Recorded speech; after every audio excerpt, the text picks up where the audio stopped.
2023, marzo 9, sábado de la tercera semana de Cuaresma. Evangelio de nuestro Señor Jesucristo según San Lucas, capítulo 18, versículos del 9 al 14.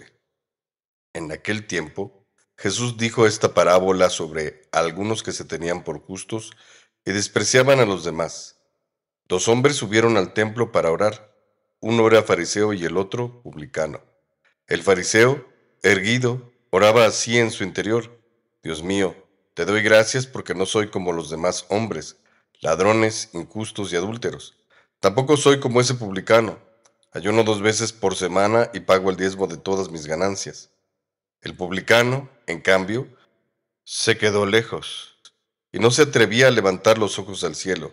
Lo único que hacía era golpearse el pecho, diciendo: Dios mío, apiádate de mí, que soy un pecador.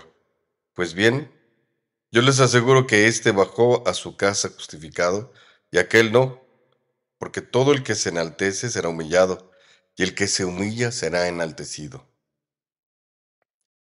Palabra del Señor. En esta parábola Jesús presenta una comparación entre dos personas que presentan distintas actitudes. Una alcanza la justificación y otra no. Es evidente que Dios es afín a quien es humilde y reconoce su limitación.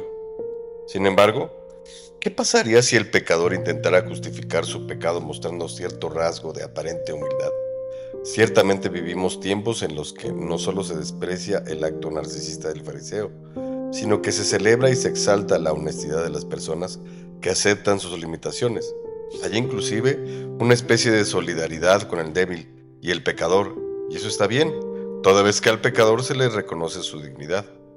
Porque el que pide perdón, pide piedad de parte de Dios y reconoce su pecado, inclusive su condición de pecador. Pero, ¿qué pasaría si se enorgulleciera de su condición pecadora, como si la condición de pecador y la honestidad fuesen un mérito? Te doy gracias, Señor, porque yo sí reconozco mi pecado y no soy como ese fariseo narcisista. La verdad es que suena diabólico que el demonio se quiera meter en ese espacio tan sagrado, donde se supone que buscamos el perdón de Dios. Si tú buscas el perdón de alguien, es porque estás dispuesto a cambiar. Si la persona te perdona, no solamente está convencida de que habría un cambio en ti, ha reconocido que eres digno y que las cosas contigo pueden mejorar.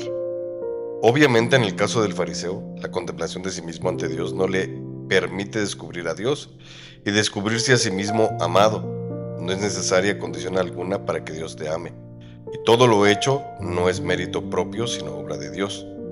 En el caso del publicano, que cayese en este cinismo revestido de humildad, estaría sucediendo lo mismo, pero de modo mucho más peligroso. Este reconoce sus limitaciones, implora el perdón de Dios, pero ¿no acaso tiene una idea muy pobre de sí mismo e igualmente no desconoce de igual forma el amor que Dios le tiene?